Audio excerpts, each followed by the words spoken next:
আসসালামু আলাইকুম ওরহমতুল্লাহি ওয়াবারাকাতুহ। প্রিয় বোন, আপনি কি কখনো এমন পরিস্থিতিতে পড়েছেন যেখানে রাগ আপনাকে এমন কিছু বলতে বাধ্য করেছে যা পরে আপনি নিজেই অনুতপ্ত হয়েছেন?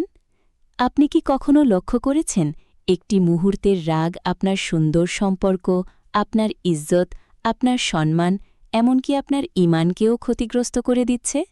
প্রিয় বোন, রাগ কোনো সাধারণ বিষয় নয়। এটা শয়তানের এমন এক আগুন যা ধীরে ধীরে মানুষের অন্তর জ্বালিয়ে দেয়। রসুল সাল্লাল্লাহু আলাইহি ওয়াসাল্লাম বলেছেন, রাগ শয়তানের পক্ষ থেকে আসে আর শয়তান আগুন দ্বারা সৃষ্টি। সহিহ আবু দাউদ।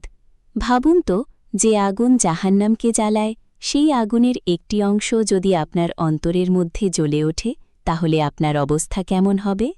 আল্লাহ তাআলা কোরআনে মুমিনদের একটি বড় গুণ উল্লেখ করে বলেন, তারা রাগ সংবরণ করে এবং মানুষকে ক্ষমা করে। সূরা আলে ইমরান আয়াত ১৩৪। প্রিয় বোন, এখানে শুধু রাগ না করা বলা হয়নি, বরং রাগ নিয়ন্ত্রণ করা এবং তারপরেও ক্ষমা করা। এটা হচ্ছে প্রকৃত মুমিনার পরিচয়। আজকের এই আলোচনা শুধু একটি সাধারণ উপদেশ নয়, এটি আপনার জীবন পরিবর্তনের একটি শক্তিশালী দাওয়া। কারণ একজন নারী যখন নিজের রাগ নিয়ন্ত্রণ করতে পারে, তখন সে শুধু নিজের জীবন নয়, একটি পরিবার, একটি প্রজন্মকে জান্নাতের পথে নিয়ে যেতে পারে। কিন্তু বাস্তবতা হল, আজ অনেক বোন নিজের রাগকে স্বাভাবিক ভেবে নিয়েছেন। আমি তো এমনই, রাগ তো সবারই হয়। না প্রিয় বোন, এই চিন্তাগুলোই আপনার সবচেয়ে বড় ধ্বংসের কারণ হতে পারে। কারণ রসুল সাল্লাল্লাহু আলাইহি ওয়াসাল্লাম বলেছেন, শক্তিশালী সেই ব্যক্তি নয় যে কুস্তিতে জিতে যায়, বরং শক্তিশালী সে যে রাগের সময় নিজেকে নিয়ন্ত্রণ করতে পারে। সহিহ বুখারী, সহিহ মুসলিম। আজ আমরা জানব কিভাবে আপনি নিজের রাগকে নিয়ন্ত্রণ করবেন, কিভাবে আপনি শয়তানের আগুনকে নিভিয়ে ফেলবেন এবং কিভাবে আপনি আল্লাহর প্রিয় বান্দাদের অন্তর্ভুক্ত হবেন। এই আলোচনা হবে কোরআন ও সহিহ হাদিসের আলোকে, বাস্তব জীবনের উদাহরণসহ, এবং এমনভাবে যা আপনি আপনার জীবনে আজ থেকেই প্রয়োগ করতে পারবেন, ইনশাআল্লাহ। তাই মনোযোগ দিয়ে শুনুন, কারণ আজকের এই কথাগুলো আপনার আখিরাত নির্ধারণ করতে পারে। ১. রাগের আসল বাস্তবতা। এটা শুধু অনুভূতি নয়, এটা একটি পরীক্ষা। প্রিয় বোন, আপনি যদি মনে করেন রাগ তো মানুষের স্বাভাবিক একটা অনুভূতি, এতে সমস্যা কি, তাহলে এখানেই আমাদের চিন্তাটা ঠিক করতে হবে। রাগ স্বাভাবিক, কিন্তু নিয়ন্ত্রণহীন রাগ এটা স্বাভাবিক নয়, এটা বিপজ্জনক। রাগ নিজে পাপ নয়, কিন্তু রাগের কারণে আপনি যা করেন সেটাই আপনাকে জাহান্নামের দিকে ঠেলে দিতে পারে। আল্লাহ তাআলা বলেন, নিশ্চয়ই শয়তান তোমাদের শত্রু, সুতরাং তোমরা তাকে শত্রু হিসেবেই গ্রহণ করো। সূরা ফাতির আয়াত ৬। প্রিয় বোন, আপনি যখন হঠাৎ রেগে যান, যখন মুখ থেকে কষ্টদায়ক কথা বের হয়ে যায়, যখন আপনি কারো সাথে খারাপ ব্যবহার করেন, তখন বুঝে নিন শয়তান ঠিক সেই মুহূর্তে আপনাকে নিয়ন্ত্রণ করছে।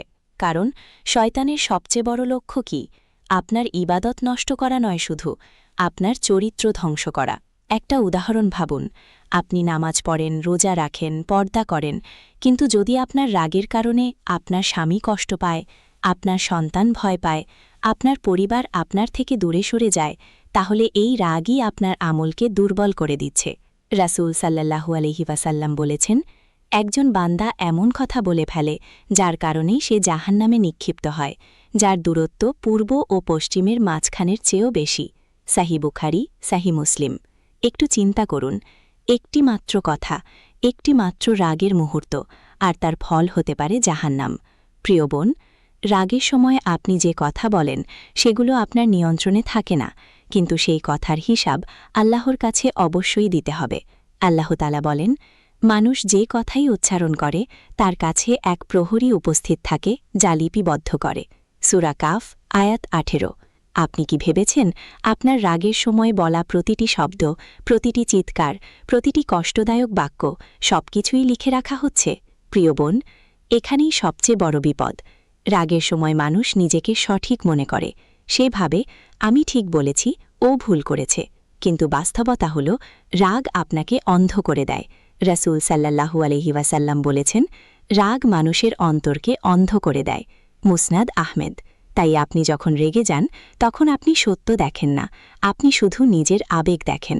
প্রিয় বোন, আজ থেকে একটি জিনিস মনে রাখবেন, রাগের সময় নেওয়া সিদ্ধান্ত প্রায় সবসময় ভুল হয়। এই কারণেই অনেক সংসার ভেঙে যায়, বন্ধুত্ব নষ্ট হয়ে যায়, ভালোবাসা ঘৃণায় পরিণত হয়ে যায়, আর সব কিছুর শুরু একটি নিয়ন্ত্রণহীন রাগ। তাহলে প্রশ্ন হল, আপনি কি এই রাগের দাস হয়ে থাকবেন, নাকি আপনি এই রাগকে নিয়ন্ত্রণ করে আল্লাহর প্রিয় বান্দাদের একজন হবেন? এই সিদ্ধান্ত আপনার। 2. রাগ উঠলে প্রথম 30 সেকেন্ড। এখানেই আপনার জয় বা পরাজয় নির্ধারিত হয়। প্রিয় বোন, একটা কথা স্পষ্টভাবে বুঝে নিন। রাগ আসা আপনার হাতে নেই, কিন্তু রাগের পর আপনি কি করবেন সেটা পুরোপুরি আপনার নিয়ন্ত্রণে। আর এই নিয়ন্ত্রণের সবচেয়ে গুরুত্বপূর্ণ সময় প্রথম 30 সেকেন্ড।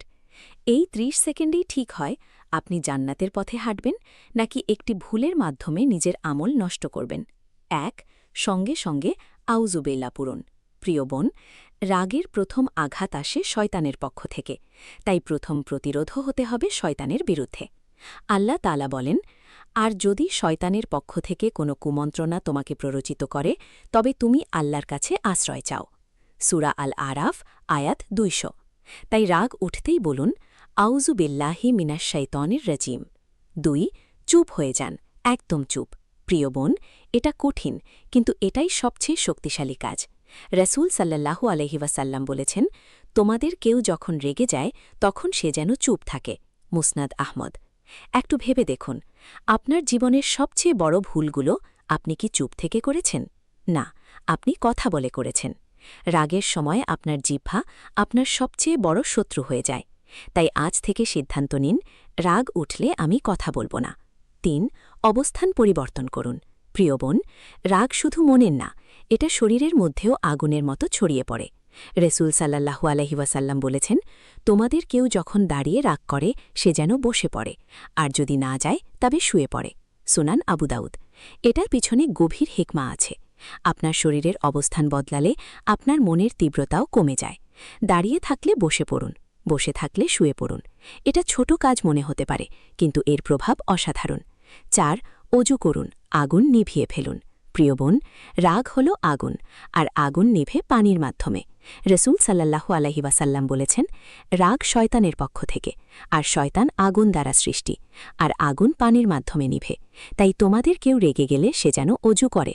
সুনান আবু দাউদ। ভাবুন, আপনি রেগে আছেন, আর আপনি ঠান্ডা পানি দিয়ে অজু করছেন। আপনার শরীর ঠান্ডা হচ্ছে, মন শান্ত হচ্ছে, শয়তান দূরে সরে যাচ্ছে। প্রিয় বোন, আপনি কেন এই ধাপগুলো অনুসরণ করতে পারেন না?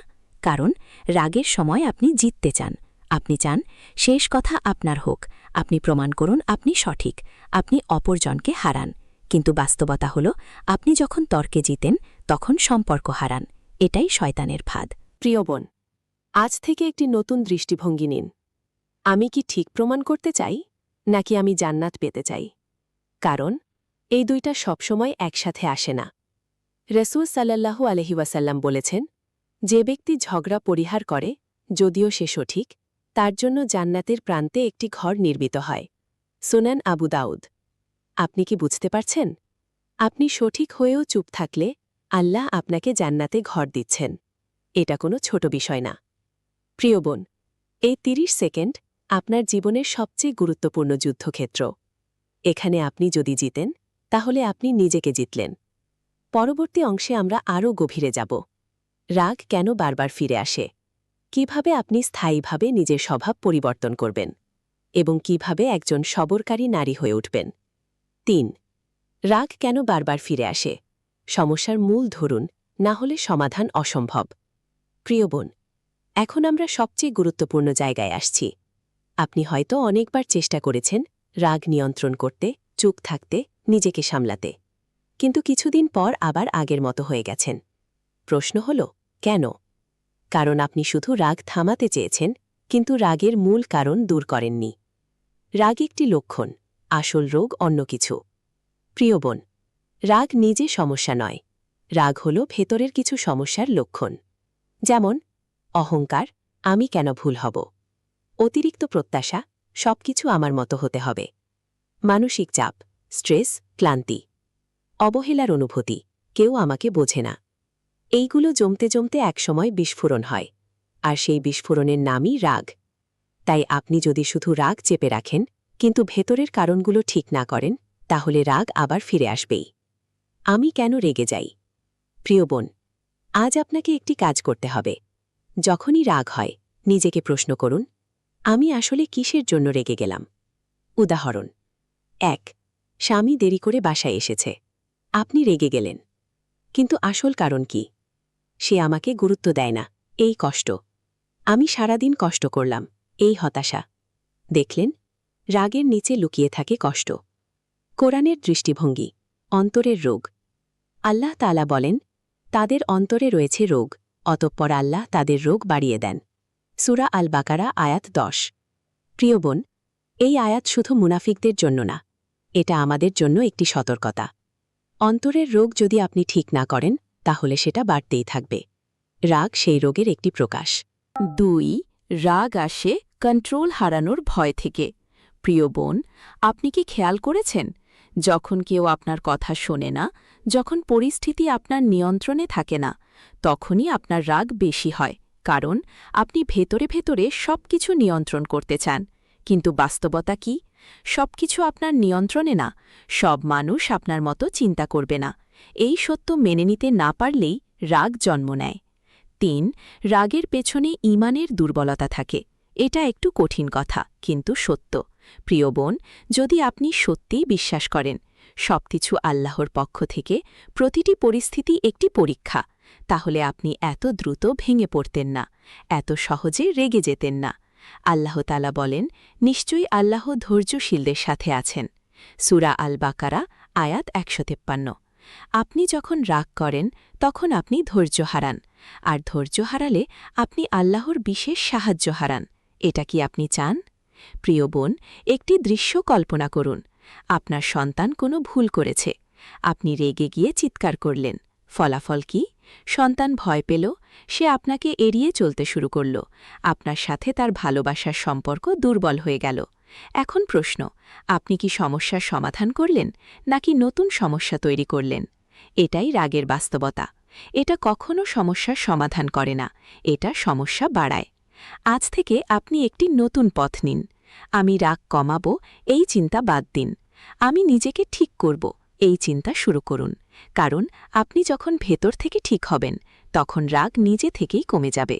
প্রিয় বোন, আজ আপনি বুঝলেন রাগ কেন হয়, কেন এটা বারবার ফিরে আসে, এবং কেন শুধু চুপ থাকা যথেষ্ট না। ৪. স্থায়ী সমাধান, কিভাবে আপনি নিজের স্বভাব পরিবর্তন করবেন। প্রিয় বোন, এখন আমরা সবচেয়ে গুরুত্বপূর্ণ জায়গায় পৌঁছেছি, কিভাবে আপনি সত্যিকার অর্থে পরিবর্তন হবেন।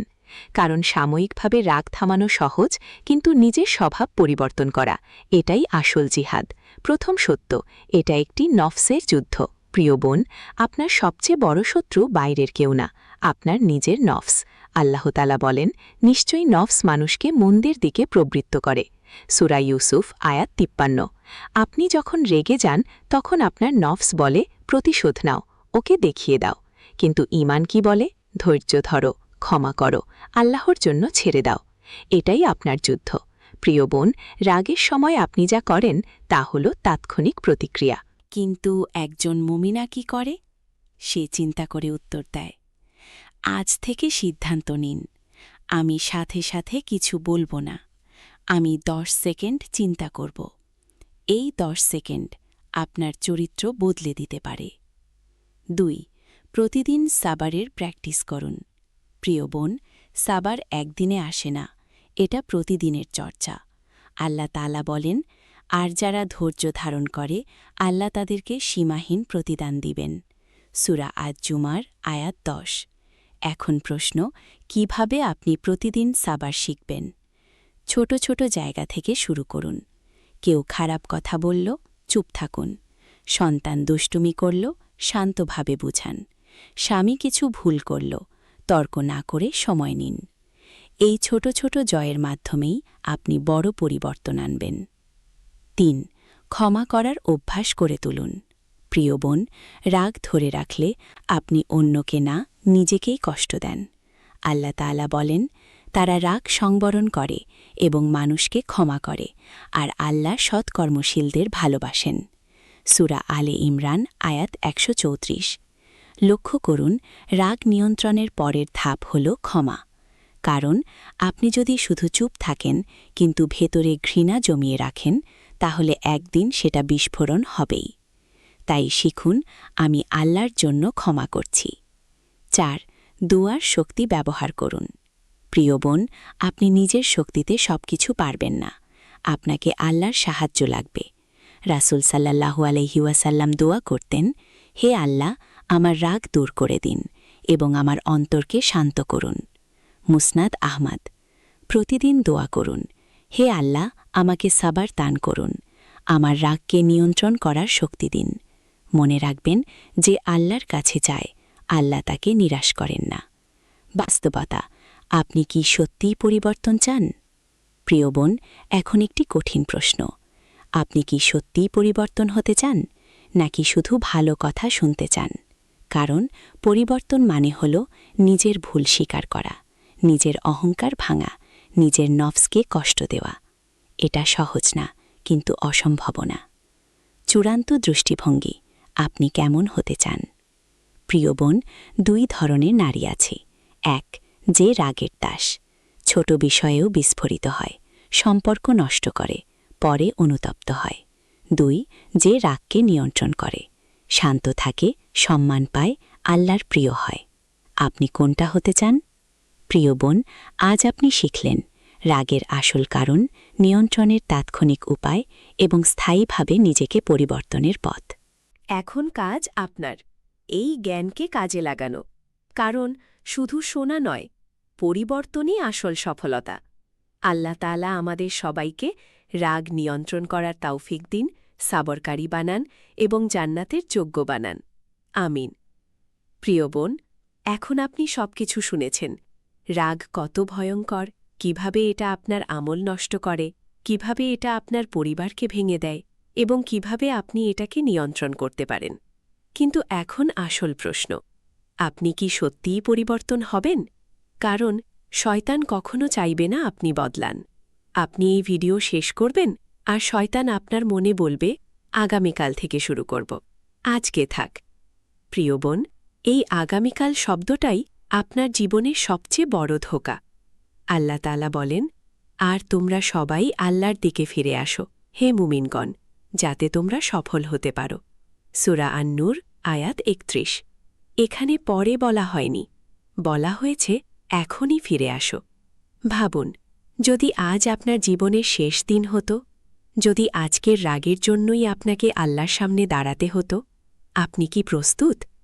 প্রিয় বোন, আজ একটা সিদ্ধান্ত নিন, আমি আর রাগের দাস হয়ে থাকব না।